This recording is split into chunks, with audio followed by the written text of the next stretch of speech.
Hello students, welcome back to our YouTube channel RN Education Foundation. This is Guru Pandey. आज मैंने आपके लिए science का जो एग्ज़ाम होने वाला है उसका मैंने एक फॉर्मेट और कुछ इंपॉर्टेंट क्वेश्चन सेलेक्ट करके रखा है, आपसे शेयर करने जा रहा हूँ. अगर आप चाहते हैं कि आपको एग्ज़ाम में गुड मार्क्स गेन करना है तो आप देखिए वीडियो पूरा ध्यान से, ठीक है. तो चलिए स्टार्ट करते हैं. पहले हम पेपर का पैटर्न समझ लेते हैं.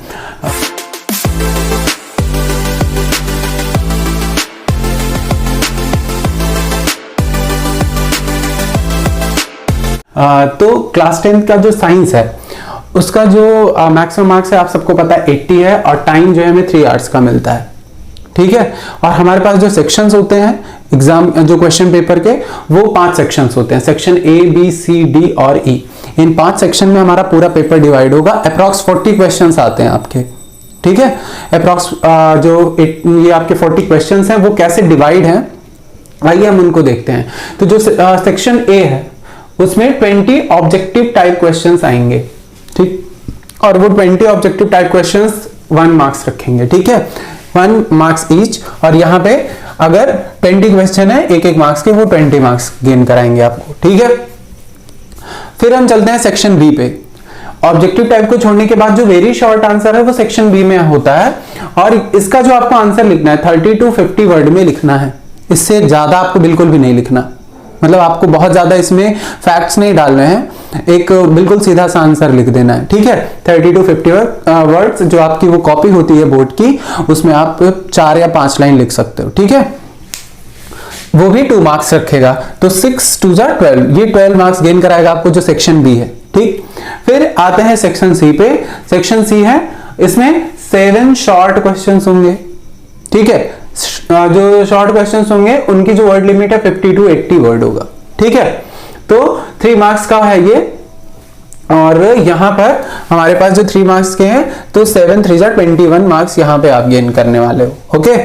और उसके बाद हमारा आता है सेक्शन डी जो कि रखेगा 3 लॉन्ग क्वेश्चंस. और इनका आपको जो आंसर है वो 80 to 120 वर्ड में देना है, काफी ब्रीफ देना है.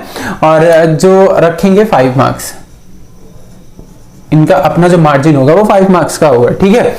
फिर आता है लास्ट सेक्शन ई जो कि सोर्स या केस बेस्ड क्वेश्चन होता है, जिसमें आपको एक कोई केस दिया होता है, उसको स्टडी करने के आफ्टर आपको क्वेश्चंस पूछे होते हैं और उसे आपको देना होता है आंसर, ठीक है. तो ये भी जो हमारे क्वेश्चंस का नंबर होगा वो 3 होगा और 4 मार्क्स के वो 3 क्वेश्चंस होंगे, तो 12 मार्क्स आपको ये गेन कराने वाला है, ठीक है. इसमें सबसे ज्यादा फोकस आपको किस पे करना है, आपको सेक्शन सी पे करना है. ये 21 मार्क्स के लिए है, ठीक. फोकस तो आपको सभी करना है. अगर आप सारा गेन करना चाहते हो सारे मार्क्स तो आपको सब पे फोकस करना है, ठीक है. तो आप चलते हैं, हम ये समझ लेते हैं कि पर यूनिट कितने मार्क्स गेन कराने वाला है हमारा जो सिलेबस है, ठीक है. तो यहाँ पे नंबर 1 यूनिट है केमिकल सब्सटेंस, ठीक. जो यूनिट 1 है chemical substance nature and behaviour, यहाँ पे आपको 25 मार्क्स मिलने वाले हैं. 25 मार्क्स मिलने वाले हैं जिसमें आपका कौन कौन सा चैप्टर इंक्लूडेड है. पहला है chemical reaction, acid base, metal non metal and carbon and compound. ये 4 जो चैप्टर है अगर आप इसको पढ़ लेते हो तो आपको अकेले 25 मार्क्स मिलने वाले हैं इन 4 चैप्टर से, ठीक है. अभी मैं इंपॉर्टेंट क्वेश्चंस आपको देने वाला हूं जो कि इन 4 चैप्टर से बेस्ड होगा, तो पॉसिबिलिटी उसकी रहेगी कि वो 25 मार्क्स आपको गेन करा देंगे. नेक्स्ट है वर्ड ऑफ लिविंग. तो यहां पर भी 25 मार्क्स गेन करोगे आप, जिसमें से life process, control and coordination, reproduction and heredity, ठीक है. दैट्स मीन आपको सिर्फ अगर केमिकल सब्सटेंस और वर्ड ऑफ लिविंग आपने रेडी कर लिया है अच्छे से तो आपके 50 मार्क्स तो ऐसे ही मिलने वाले हैं आपको, ठीक है. फिर यूनिट नंबर 3 जो है वो हमारा है नेचुरल फेनोमेना. नेचुरल फेनोमेना आपको 12 मार्क्स में पूछा जाएगा, जिसमें आपको लाइट का रिफ्लेक्शन, रिफ्रैक्शन, लेंस, मिरर, ये सारी चीजें और ह्यूमन आई से रिलेटेड क्वेश्चंस होंगे, ठीक है. और ये अकेले ही ये 2 चैप्टर 12 मार्क्स के हैं. और न्यूमेरिकल आपका डेफिनेटली यहीं से पूछा जाने वाला है, ठीक है. ये क्लियर है बिल्कुल कि आपको एक मिरर या लेंस का कोई भी क्वेश्चन पूछा जाएगा, न्यूमेरिकल बेस्ड क्वेश्चन, और वो होगा नेचुरल फेनोमेना से, ठीक है. फिर चलते हैं इफेक्ट ऑफ करंट. इसमें आपको 13 मार्क्स मिलने वाले हैं इस चैप्टर से. ये भी 2 चैप्टर्स हैं, एक करंट वाला चैप्टर और एक magnetic effect of electric current. ये 2 चैप्टर मिलकर के 13 मार्क्स आपको गेन कराएंगे. मतलब 2 चैप्टर ये 2 चैप्टर ये 4 चैप्टर मिलकर के भी आपको कितने दे रहे हैं, ये 12 और ये 13, ठीक है. 25 मार्क्स। फिर लास्ट आपका जो यूनिट है वो है हमारा क्या, नेचुरल रिसोर्सेज, जिसमें से आपको सिर्फ आवर एनवायरनमेंट पढ़ना है और ये अकेला एक चैप्टर आपको 5 मार्क्स दिलाने वाला है। ठीक है, तो बहुत ज्यादा उसमें ये जो नेचुरल रिसोर्सेज वाला जो आपका चैप्टर है, इसमें बहुत सारा डेटा भी नहीं है, आप उसको इजीली पढ़ सकते हो और वो आपको 5 मार्क्स दिलाएगा। ठीक, तो अगर आप एक अच्छा स्कोर गेन करना चाहते हो तो आप किसी भी टॉपिक को इग्नोर नहीं करोगे। ठीक, और अभी आने वाले टाइम पे मैं जो इंपॉर्टेंट क्वेश्चंस बताऊंगा आपको उनको बहुत अच्छे से रिवाइज करके एग्जाम में जाना है, आपको एग्जाम में श्योर वो मिलने वाले हैं। ठीक है, तो अब हम करेंगे क्वेश्चन। ओके स्टूडेंट्स, अब हम देखने वाले हैं डायग्राम बेस्ड क्वेश्चन जो आपका केमिस्ट्री के पार्ट से आता है। ठीक है, और कोई ना कोई डायग्राम दे करके क्वेश्चन जरूर पूछे जाते हैं, जिसमें से मैंने सेलेक्ट किया है मोस्ट इंपॉर्टेंट डायग्राम्स। आइए पहले हम इन्हें डिस्कस कर लेते हैं।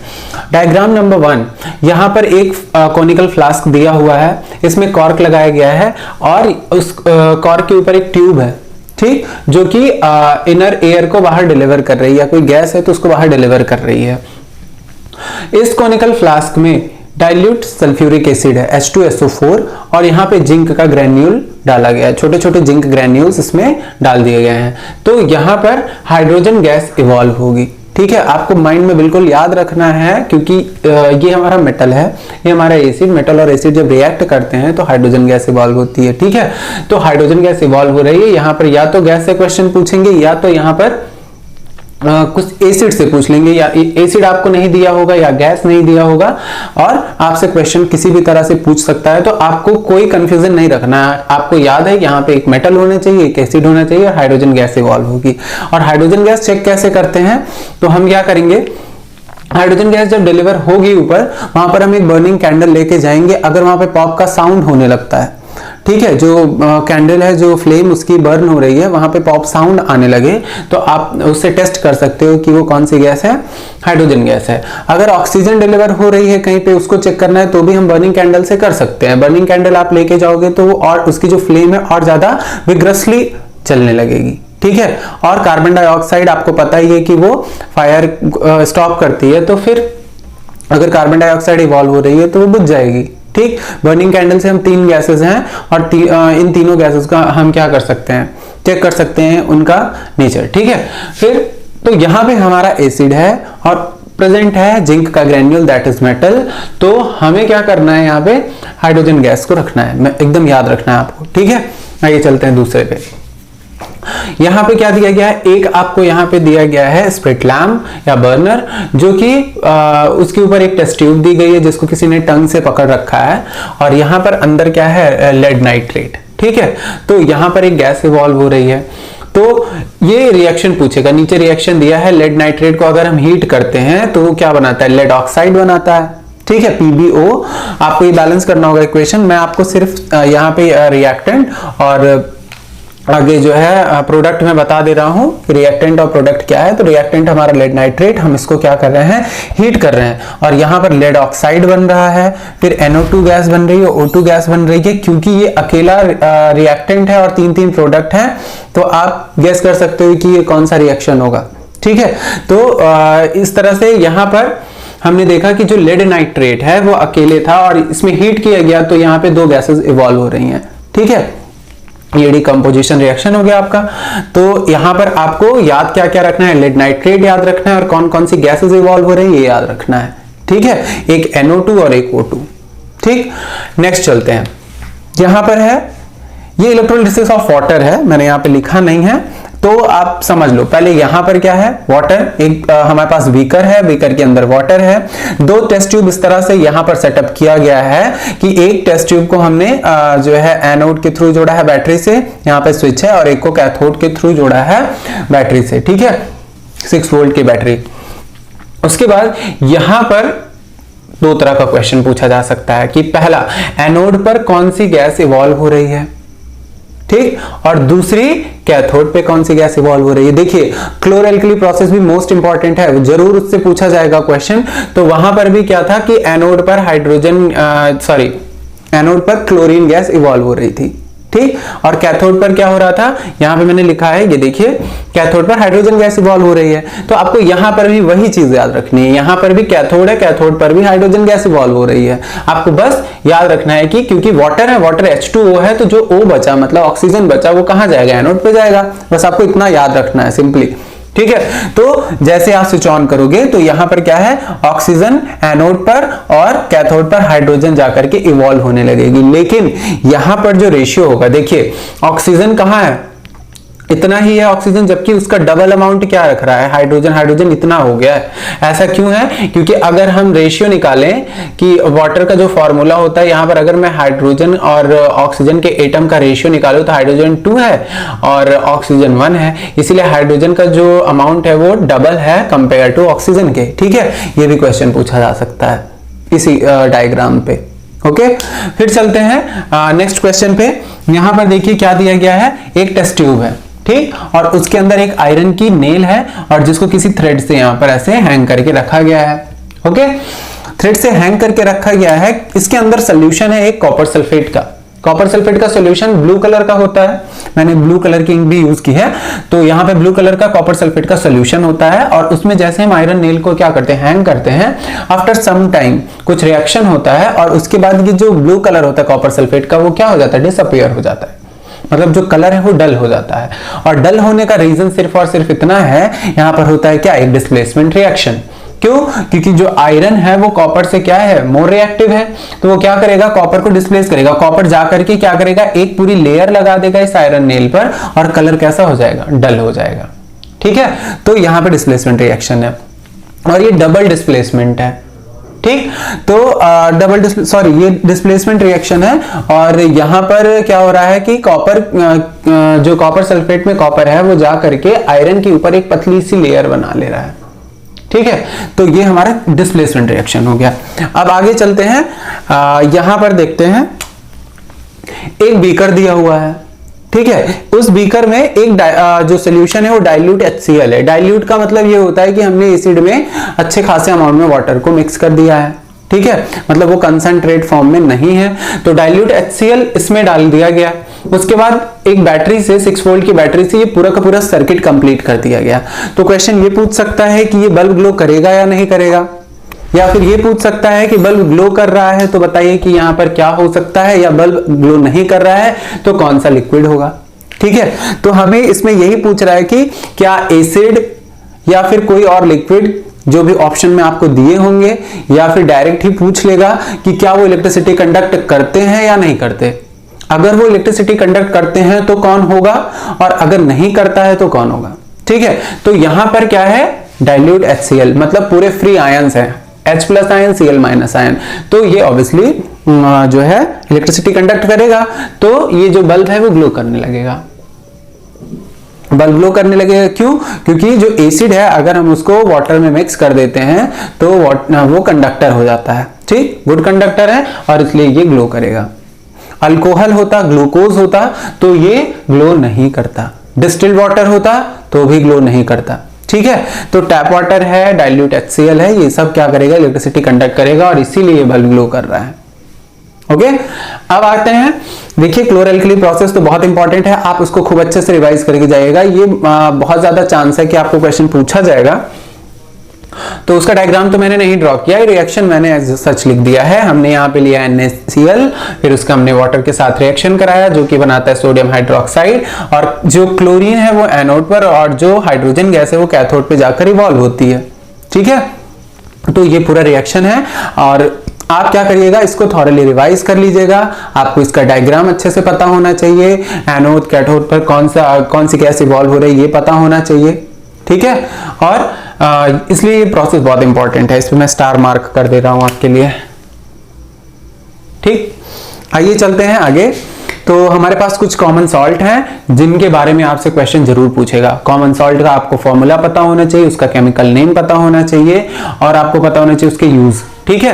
तो चलिए मैं कुछ कॉमन सॉल्ट यहाँ पे आपको बता देता हूँ। पहला है ब्लीचिंग पाउडर CaOCl2, दूसरा है बेकिंग सोडा NaHCO3, तीसरा है वॉशिंग सोडा Na2CO3 10H2O और plaster of Paris CSO4 12H2O, calcium sulphate hemihydrate. इन सब का आपको क्या क्या फॉर्मूला याद होना चाहिए, प्लस इनका आपको क्या याद होना चाहिए, यूज याद होना चाहिए, ठीक, और केमिकल नेम भी।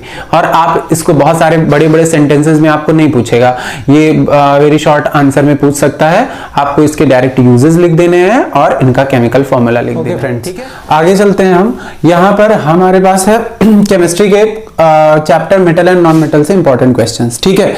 यहाँ पे आपको बहुत ध्यान देना है कि आपको फिजिकल एंड केमिकल प्रॉपर्टी जो है मेटल की अच्छे से रिवाइज करके जाना है।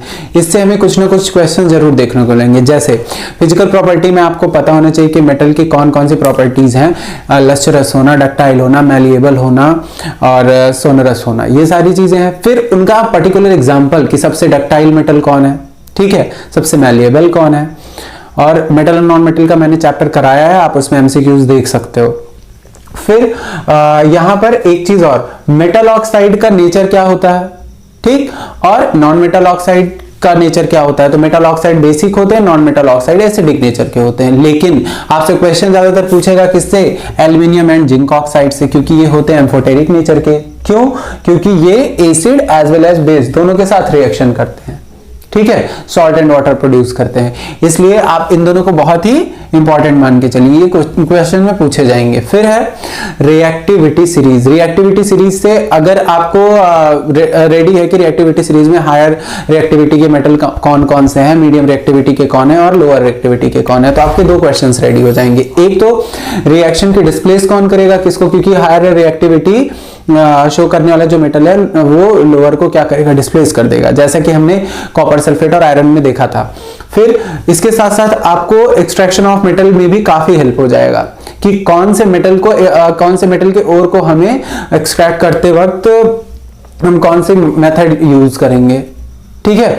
फिर आयनिक कंपाउंड आ जाते हैं। आयनिक कंपाउंड से क्वेश्चंस क्या आएंगे कि आयनिक कंपाउंड होते क्या है, उनका फॉर्मेशन कैसे होता है, कौन से बॉन्ड होते हैं, उनके बीच में कैसा फोर्स होता है, ठीक है, तो उन सबसे क्वेश्चन आएगा। फिर उसके फिजिकल प्रॉपर्टी से क्वेश्चन आ सकता है कि वो उनका मेल्टिंग एंड बॉइलिंग पॉइंट जो है काफी हाई क्यों होता है, ठीक है, क्यों, क्योंकि उनके जो मॉलिक्यूल्स हैं उनके बीच में जो इलेक्ट्रोस्टैटिक फोर्स होता है बहुत ही ज्यादा होता है, ठीक है, तो उससे क्वेश्चन आ सकता है, उसकी प्रॉपर्टी हो गई है। फिर उनके बीच में कौन से बॉन्ड हैं, इनसे क्वेश्चन आएगा, बॉन्ड का फॉर्मेशन कैसे होता है, एग्जाम्पल क्या होते हैं, ठीक। फिर चलते हैं एक्सट्रैक्शन ऑफ मेटल। यहां पे आप याद रखिए कि यहां हाई रिएक्टिव मेटल के साथ आपको इलेक्ट्रोलिसिस याद रखना है, मीडियम रिएक्टिविटी की जैसे कार्बोनेट और है तो कैल्सिनेशन, सल्फाइड और है तो रोस्टिंग करना है, ठीक। फिर है लो रिएक्टिविटी में, यहां पर भी क्या रखना है आपको, रोस्टिंग। ये तीन चीजें आपको बहुत अच्छे से मेमोराइज कर लेना है। फिर है कोरिजन। कोरिजन का कौन कौन सी कंडीशंस हैं, ये डायग्राम दे करके भी पूछ सकता है और आपसे डायरेक्टली सेंटेंस वाइज पूछ सकता है। फिर इसका प्रिवेंशन क्या है, कैसे हम कोरिजन रोकेंगे। फिर है कार्बन कंपाउंड। चैप्टर 4 से जो कार्बन कंपाउंड है वहां से क्या क्या आपसे पूछा जा सकता है, तो नॉमेनक्लेचर, मतलब आपको जो जितने भी फंक्शनल ग्रुप दिए गए हैं, चाहे वो हैलोजेंस हो, फिर कार्बोक्सिलिक एसिड का ग्रुप है, एल्डिहाइड है, कीटोन है और आपका अल्कोहल है, ठीक है। अगर मुझसे कुछ मिस हो रहा हो तो इनमें जितने भी फंक्शनल ग्रुप हैं आपसे सभी से क्वेश्चन पूछे जा सकते हैं, ठीक, तो उनका नॉमेनक्लेचर आपको अच्छे से आना चाहिए। प्लस कार्बन कंपाउंड का एक चेन स्ट्रक्चर याद रखना, आप एक ब्रांच स्ट्रक्चर याद रखना और एक रिंग स्ट्रक्चर याद रखना, ठीक। रिंग स्ट्रक्चर में बेंजीन या साइक्लोहेक्सेन आपको याद होना चाहिए, उसका स्ट्रक्चर कैसा वो भी याद होना चाहिए। फिर एडिशन रिएक्शन, मोस्ट इंपॉर्टेंट, इस पे मैं लगा देता हूं स्टार मार्क। एडिशन रिएक्शन में क्या है कि क्योंकि अनसैचुरेटेड कार्बन कंपाउंड को जब हम हाइड्रोजन गैस और निकेल कैटलिस्ट की प्रेजेंस में रिएक्ट कराएंगे तो सैचुरेटेड कार्बन कंपाउंड बन जाता है, ठीक। तो ये इसकी केमिकल प्रॉपर्टी में एडिशन रिएक्शन आपको खूब अच्छे से याद रखना है, ये पूछा जाएगा। फिर इथेनॉल और एथेनोइक एसिड, इन दोनों का रिएक्शन और इनकी physical property plus chemical property आपको याद होना चाहिए, जिसमें से एस्टरिफिकेशन काफी इंपॉर्टेंट है, ठीक। और जो एस्टर बनता है उसका यूज क्या है, परफ्यूम बनाने में, फ्लेवरिंग एजेंट है, ये दो चीजें आपको याद रखनी है, ठीक है। फिर इनका फिजिकल नेचर कैसा होता है, जैसे इथेनॉल है, ये एक जो है अल्कोहल है, ठीक, और लीथल भी होता है। ये सारी चीजें आपको वहां पे फैक्ट लिखने हैं वहां पे। ठीक है। फिर एथेनोइक एसिड, इससे हम विनेगर बनाते हैं एसिटिक एसिड से, ठीक। और 5% हमको रखना है इसको वाटर में, तभी विनेगर बनेगा। ये सारी चीजें आपको याद रखना है। फिर सोप का फॉर्मेशन, ठीक। मिसल का फॉर्मेशन, मिसल का जो आपका डायग्राम होता है वो आपको अच्छे से याद होना चाहिए। कौन सा उसके टेल और उसके हेड, जैसे हेड उसका हाइड्रोफिलिक होता है, टेल उसकी हाइड्रोफोबिक होती है, ये सारी चीजें आपको पता होनी चाहिए, ठीक है। तो ये केमिस्ट्री का इंपॉर्टेंट पार्ट था। अगर आप इसको करके जाते हो तो आप मैक्सिमम क्वेश्चंस कर लोगे, आपको बाहर से कुछ भी पढ़ने की जरूरत नहीं है, ठीक है। तो आपको ये सारी चीजें करनी है। ओके दोस्तों, यहां पर हमने सेलेक्ट किया है अब लाइफ प्रोसेस और बायोलॉजी का पूरा पार्ट, ठीक है। आपको सिर्फ इतने टॉपिक पढ़ के जाने हैं और आप मैक्सिमम मार्क्स गेन कर लोगे, ठीक है। 90% मार्क्स आपको इसी से मिलने वाले हैं। तो पहला टॉपिक हमारा है फोटोसिंथेसिस, जो कि रिलेट करता है ऑटोट्रॉपिक फूड फॉर्मेशन से, ठीक है। तो ऑटोट्रॉपिक फूड फॉर्मेशन जो होता है वो फोटोसिंथेसिस के थ्रू होता है। ऑटोट्रॉप्स जो हमारे ग्रीन प्लांट होते हैं वो फोटोसिंथेसिस करते हैं। उसका आपको क्या क्या पता होना चाहिए, आपको रिएक्शन पता होना चाहिए और कौन कौन से प्रोडक्ट बन रहे हैं उनको बाद में कहाँ कहाँ यूज करता है प्लांट, ठीक है। जैसे कार्बन डाइऑक्साइड वहां पे यूज हो रही है, ऑक्सीजन निकल रही है फोटोसिंथेसिस में। आपको ये बहुत ध्यान रखना है कि वहां पे एक्सक्रीटरी प्रोडक्ट हमारा क्या है, ऑक्सीजन है, जिसका सोर्स क्या है, जो वाटर लिया जा रहा है, ठीक है। और नेक्स्ट हमारा जो टॉपिक है ब्रेकडाउन ऑफ ग्लूकोज पाथवे। यहाँ पे तीन पाथवे हैं, आपने पढ़ा होगा एनसीईआरटी में। एक प्रेजेंस ऑफ ऑक्सीजन में है, एक लैक ऑफ ऑक्सीजन में और एक एब्सेंस ऑफ ऑक्सीजन में। ये तीनों पाथवे आपको अच्छे से रेडी होने चाहिए। प्लस आपको ये भी पता होना चाहिए कि ग्लूकोज का जो ब्रेकडाउन है पहले किस में होता है, साइटोप्लाज्म में होता है, तब पायरुवेट में कन्वर्जन होता है ग्लूकोज का, जो कि 3 कार्बन मॉलिक्यूल है। उसके बाद वो पायरुवेट जाता है किसमें, माइटोकॉन्ड्रिया में। बच्चे यहीं पे मिस्टेक करते हैं, आपको इसको पूरा याद करके जाना है कि आपको उसको बिल्कुल करेक्ट ही लिखना है, ठीक है, कि उसका साइट क्या है। जैसे ग्लूकोज पायरुवेट में कहां कन्वर्ट हो रहा है, पायरुवेट फिर एनर्जी में कहां कन्वर्ट हो रहा है, आपको ये सारी चीजें पता होनी चाहिए।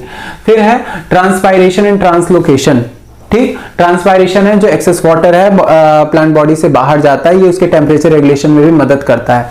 तो आपको ट्रांसपायरेशन और ट्रांसलोकेशन दोनों याद रखना है। प्लस जाइलम और फ्लोएम का वर्क आपको पता होना चाहिए, ठीक है। जैसे जाइलम जो है वाटर ट्रांसपोर्ट करने में हेल्प करता है प्लांट की, और फ्लोएम फूड, ठीक है। चलते हैं नेक्स्ट चैप्टर जो हमारा है वो है कंट्रोल एंड कोऑर्डिनेशन। हाँ सॉरी, हमने यहाँ पे कुछ डायग्राम्स भी सिलेक्ट किए हैं। जैसे ह्यूमन डाइजेस्टिव सिस्टम आपको बढ़िया से रेडी करके जाना है। फिर है आपका डबल सर्कुलेशन ह्यूमन हार्ट में, और एक्सक्रीशन में नेफ्रॉन को ध्यान से पढ़ के जाना है। एक एक टर्म को आपको ध्यान से पढ़ना है, मिस नहीं करना है। ये 3 इससे बहुत इंपॉर्टेंट है और ये 3 में से कोई ना कोई आपसे जरूर पूछा जाएगा। ज्यादा चांस आपका डबल सर्कुलेशन का है, ठीक। रिफ्लेक्स आर्क पे आते हैं क्योंकि कंट्रोल कोऑर्डिनेशन का मोस्ट इंपॉर्टेंट पार्ट है।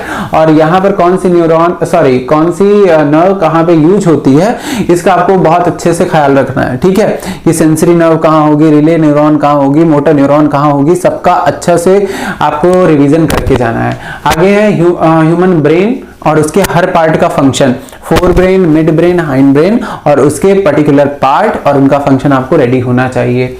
फिर आपका है प्लांट एंड एनिमल हार्मोन। इसमें हार्मोन का आपको फंक्शन और लोकेशन कि किस ग्लैंड से सिक्रीट हो रहे हैं, सिर्फ एनिमल हार्मोन के केस में। प्लांट हार्मोन के केस में कोई ग्लैंड नहीं होती है। उनके जितने भी हार्मोन है, जिसमें से आपको 4 पढ़ने हैं, 3 आपको ग्रोथ प्रमोटर है और 1 ग्रोथ इनहिबिटर है, एब्सिसिक एसिड, वो आपको पढ़ना है।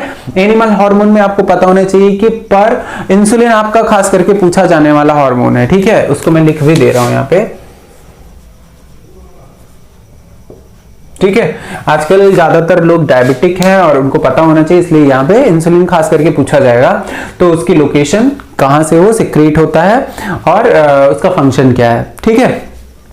इसके डायग्राम्स अगर हम देख लें तो सबसे पहला है आपका न्यूरॉन और न्यूरोमस्कुलर जंक्शन, ये आपको पता होना चाहिए। रिफ्लेक्स आर्क वो तो हमने डिस्कस ही कर लिया। ह्यूमन ब्रेन का आपको डायग्राम नहीं पढ़ के जाना है, आपको उसके पार्ट का लोकेशन पढ़ के जाना है कि कौन सा पार्ट किस जगह पे होता है, ठीक है। कौन सा फोर ब्रेन में, कौन सा मिड ब्रेन में, कौन सा हाइंड ब्रेन में, ठीक। फिर है ट्रॉपिक मूवमेंट, आप सॉरी हाँ, प्लांट के केस में टॉपिक मूवमेंट पढ़ के जाना है। हाइड्रोट्रॉपिक, ट्रॉपिज्म, जियोट्रॉपिज्म, ये सब आपको पता होना चाहिए, ठीक, कि शूट सिस्टम किस तरफ मूव करता है और रूट सिस्टम किस तरफ मूव करता है। उसके बाद आ जाते हैं हम रिप्रोडक्शन के चैप्टर पे। आपको यहां से क्या क्या पढ़ के जाना है, एसेक्सुअल रिप्रोडक्शन जितने भी हैं, फिजन, बाइनरी फिजन, उसके बाद है आपका बडिंग, फिर रीजनरेशन, स्पोर फॉर्मेशन और वेजिटेटिव प्रोपगेशन। सबका आपको क्या करना है, डायग्राम और उसका एग्जाम्पल रेडी रखना है। उसके बाद आ जाते हैं रिप्रोडक्शन इन ह्यूमन बीइंग में। वहां पर आपको सेक्सुअल रिप्रोडक्शन पढ़ के जाना है, जिसमें से आपको प्यूबर्टी, एम्ब्रियो को नरिशमेंट कैसे मिलता है, ठीक है, पार्चुरेशन से पहले एम्ब्रियो को नरिशमेंट कैसे, जिसमें एम्बिलिकल कॉर्ड का आपको बहुत अच्छे से तैयार करके जाना है सेक्शन जो है, ठीक है। तो प्लेसेंटा जिसको बोलते हैं, और एसटीडी, ये मोस्ट इंपॉर्टेंट, एसटीडी से क्वेश्चन आने ही वाला है, सेक्सुअली ट्रांसमिटेड डिजीजेस, ठीक है। आपको ये पढ़ के आना है, जिसमें से एड्स, गोनोरिया, सिफिलिस, ये सारी चीजें हैं, आपको ये जरूर मिलेगा आपके क्वेश्चन पेपर में, ठीक है। फिर डायग्राम में आपको female and male reproductive organ ये पता होना चाहिए। फीमेल रिप्रोडक्टिव ऑर्गन ड्रॉ करने को देगा, मेल रिप्रोडक्टिव ऑर्गन अगर पूछेगा भी तो आपसे सिर्फ उसकी टर्मिनोलॉजी पूछेगा कि कौन से पार्ट को क्या बोलते हैं, तो आपको डायग्राम बिल्कुल माइंड में रखना है, ठीक है। आगे है हेरिडिटी। हेरिडिटी में पूछेगा वेरिएशन क्यों इंपॉर्टेंट है, अगर क्वेश्चन आएगा तो इसी से आएगा कि वेरिएशन क्यों इंपॉर्टेंट है। फिर मेंडल्स लॉ से आपसे पूछेगा केस बेस्ड क्वेश्चन में, ठीक। हायर पॉसिबिलिटी है कि केस बेस्ड क्वेश्चन में पूछेगा कि क्योंकि आपको पता है कि डोमिनेंट और रिसेसिव जीन्स का जो पूरा कंसेप्ट है मेंडल्स लॉ में है, और पूछेगा किसी पर्सन के हेयर कलर से, आई कलर से, कि कौन सा डोमिनेंट है कौन सा रिसेसिव। आपको कुछ नहीं करना, आपको ये तीनों लॉज रिवाइज करके जाने हैं और उनको अप्लाई करना है। बहुत आसान से क्वेश्चन पूछे जाते हैं इससे, ठीक है। फिर sex determination in human being, कि कैसे डिटरमाइन किया जाता है कि चाइल्ड का जेंडर क्या होगा। तो आपको क्या करना है, सेक्स डिटर्मिनेशन के लिए एक डायग्राम रेडी कर लेना है, जिसको आप ड्रॉ कर दोगे तो आपको बहुत बड़े पैराग्राफ्स नहीं लिखने होंगे, ओके। तो बायोलॉजी का ये पूरा पार्ट है, इसी में से क्वेश्चन आने वाले हैं, आप इनको ही रेडी करके जाओगे, आप क्वेश्चंस कर पाओगे सारे के सारे, ठीक। ओके फ्रेंड्स, अब हम आ जाते हैं फिजिक्स के पार्ट में, जहां हम स्टार्ट करेंगे लाइट से। लाइट से आपको पक्का एक न्यूमेरिकल आने वाला है, ठीक है, जो कि या तो मिरर फॉर्मूला पे आएगा और या तो लेंस फॉर्मूला पे, ठीक है। और जिसमें से आपको क्या क्या फाइंड करना होगा, या मैग्निफिकेशन, ठीक है, वी यू और एफ में से जो भी वैल्यू पूछी होगी एक तो उसको फाइंड करना है, फिर मैग्निफिकेशन फाइंड करना है, या तो आपको पूछ लेगा ऑब्जेक्ट या इमेज की साइज, ठीक है, जो कि मैग्निफिकेशन के फॉर्मूले से आपको फाइंड करना होगा। इतना करने के बाद आपको ये जरूर बताना होगा, उसमें क्वेश्चन में सब पार्ट दिए होते हैं, जिसमें पूछा होता है कि आपको इमेज की साइज बतानी है, वर्चुअल है या डायरेक्ट बतानी है, और लोकेशन बतानी कि वो कहां पर बन रही है, ठीक है। इतनी चीजें पूछी जाएंगी और ये डेफिनेटली आने वाला है, ठीक है। तो न्यूमेरिकल में हमने यहाँ पे एक ये पार्ट आपको स्टार मार्क करके रखना है। और उसके बाद यहाँ पे मिरर और लेंस के रे डायग्राम बनाने के लिए आएगा, और मिरर और लेंस का यूज, पर्टिकुलर यूज क्या होता है ये बताना है, कि converging mirror, diverging mirror, convex lens, concave lens, इनका यूज क्या है, और रे डायग्राम के ऑब्जेक्ट को कहाँ कहाँ रखा जाएगा। रे डायग्राम में भी आपको जो है, जो कनकेव मिरर होता है उसका जो सबसे लास्ट है, जब आप ऑब्जेक्ट को ले जाकर के ऑप्टिकल सेंटर के जस्ट पास में रख देते हो, फोकस और ऑप्टिकल सेंटर के बीच में, वो सबसे ज्यादा पूछा जाने वाला क्वेश्चन है, ठीक है। फिर आ जाते हैं रिफ्रैक्शन थ्रू ग्लास स्लैब। यहां पर आपको डायग्राम बनाना है, ठीक, और ये याद रखना है कि नॉर्मल बिल्कुल 90 डिग्री पर बने, जिससे बिल्कुल करेक्ट आपका डायग्राम होना चाहिए ग्लास स्लैब में, ठीक। रिफ्रैक्टिव इंडेक्स, और ये आपका इतना पार्ट हो जाएगा। प्लस उसके बाद हम आ जाते हैं ह्यूमन आई पे, जिसमें आप मायोपिया और हाइपरमेट्रोपिया से क्वेश्चन पूछे जाएंगे। और ह्यूमन आई का डायग्राम आपको बहुत अच्छे से याद रखना है कि कहां पे विट्रस ह्यूमर होता है, कहां पे एक्वस ह्यूमर होता है, कॉर्निया कहां है, आइरिस कहां है, ठीक है। और लाइट के अमाउंट को कौन एडजस्ट करता है, ठीक है, वो सारे सिलेरी मसल्स जो होती हैं वो हमारे जो आई लेंस है उसको एडजस्ट करती हैं, पावर ऑफ एकोमोडेशन। ये सारा जो कंसेप्ट है आपको ह्यूमन आई को थॉरली पढ़ लेना है, ठीक। एक एक पार्ट का अच्छे से फंक्शन पता होना चाहिए, ठीक। और जिसमें से प्यूपिल का खास करके यूज आपको पढ़ना है, कॉर्निया और प्यूपिल का, ठीक है। उसके बाद एटमॉस्फेरिक रिफ्रैक्शन से कुछ फिनोमेना पूछे जा सकते हैं। फिर आ जाते हैं हम इलेक्ट्रिक करंट पे। करंट में आपको जो सबसे इंपॉर्टेंट है वो है फैक्टर ऑफ रेजिस्टेंस, कि रेजिस्टेंस किसी भी सर्किट का किन फैक्टर्स पे डिपेंड करता है, और ये फॉर्मूला इससे जरूर आपसे कोई ना कोई क्वेश्चन पूछा जाएगा। रेजिस्टेंस और रेजिस्टिविटी का जो रिलेशन है ये पूछा जा सकता है, ठीक है। इस पे भी आप स्टार मार्क करिए। और एक चीज याद रखिएगा, VI ग्राफ, ये जो VI ग्राफ है ये इससे भी क्वेश्चन पूछा जाएगा, ठीक। तो यहां पे R, रो, LA और VI ग्राफ, इन सब का जो रिलेशन है डायरेक्टली प्रोपोर्शनल है कि इनवर्सली प्रोपोर्शनल है, इन सब चीजों से क्वेश्चन पूछा जाएगा। टेम्परेचर पे रो और आर दोनों ही डिपेंड करते हैं, ये भी पूछा जा सकता है आपसे, ठीक है। फिर आ जाते हैं यहाँ पे सर्किट डायग्राम बेस्ड क्वेश्चन, खूब सारे उनमें से कोई ना कोई आपसे पूछा जाएगा, जिसमें आपको जो रेजिस्टेंस है पैरेलल और सीरीज का कॉम्बिनेशन, उससे क्वेश्चन पूछा जाएगा, जिसमें लगेगा क्या, ओम्स लॉ, मोस्ट इंपॉर्टेंट, ये ओम्स लॉ से रिलेटेड क्वेश्चन इसमें पूछेंगे। फिर पावर और एनर्जी जहां पर है उनसे पूछा जा सकता है, ठीक है। फिर इलेक्ट्रिकल पावर में जहां पे आपको यूनिट और किलोवाट आर की बात आती है, चाहे आप किलोवाट आर बोलिए या यूनिट बोलिए, तो उनसे क्वेश्चन पूछा जाएगा, उसकी न्यूमेरिकल वैल्यू की 1 किलोवाट आर में कितने जूल होते हैं, ये सारी चीजें पूछी जाएंगी, तो ये आपको अच्छे से पता होना चाहिए। फिर है magnetic effect of electric current में, यहाँ पे आपको magnetic field line in solenoid और मैग्नेटिक फील्ड की जो मैग्नीट्यूड होता है उससे क्वेश्चन पूछा जाएगा सोलेनॉइड पे बेस्ड, ठीक है। फिर फ्लेमिंग लेफ्ट हैंड रूल पूछा जाने वाला है और एक डोमेस्टिक सर्किट, ठीक, इससे क्वेश्चन आएगा। ये चीजें अगर आपने रेडी रखी है तो ये चैप्टर आपसे हो जाएगा, इसमें और बहुत ज्यादा आपको ध्यान नहीं देना है। फिर आ जाता है 5 मार्क्स को रखने वाला हमारा आवर एनवायरनमेंट का चैप्टर, जिसमें आपको क्या क्या पढ़ लेना है। सबसे पहले आपको food chain, pyramid and ozone depletion. Ozone depletion खास करके पढ़िएगा और आपसे पूछेगा कि ये होता क्यों है, इसके कॉजेज और इसका सॉल्यूशन क्या है, ठीक, ये आपको याद रखना है। एनर्जी के पिरामिड आपको पता होना चाहिए और फूड चेन, ठीक है, ये तो इजी आप कर लोगे। फिर यहाँ पर है वेस्ट मैनेजमेंट, वेस्ट मैनेजमेंट से क्वेश्चन आना ही है, आना है 100%। वेस्ट मैनेजमेंट से क्वेश्चन आएगा जिसमें ये बताना होगा कि आप अपने आसपास के वेस्ट को कैसे मैनेज करो, ठीक है। Biodegradable and non biodegradable waste से क्वेश्चंस आएंगे, तो आपको ये पूरा पढ़ के रखना है, ठीक है। तो दोस्तों हमने जितने भी टॉपिक्स आज डिस्कस किए हैं, अगर आप उसको पढ़ लेते हो तो आप अपना पूरा का पूरा पेपर कवर कर लोगे, ठीक है। आपको डायग्राम्स, आपको रिएक्शन और फिगर वाले जो केमिस्ट्री के पार्ट में आया था वो सारा मैंने करा दिया है। अब आपको स्टडी करना है, अगर आप अच्छा गेन करना चाहते हो, अभी भी आपके पास पूरा टाइम है। जितना भी मैंने वीडियो में बताया वो सारे टॉपिक्स सिर्फ आप रिवाइज कर लो अच्छे से, तो आपका पूरा का पूरा पेपर हो जाएगा, जिसमें आप अच्छे मार्क्स गेन करके आओगे, ठीक है। All the best.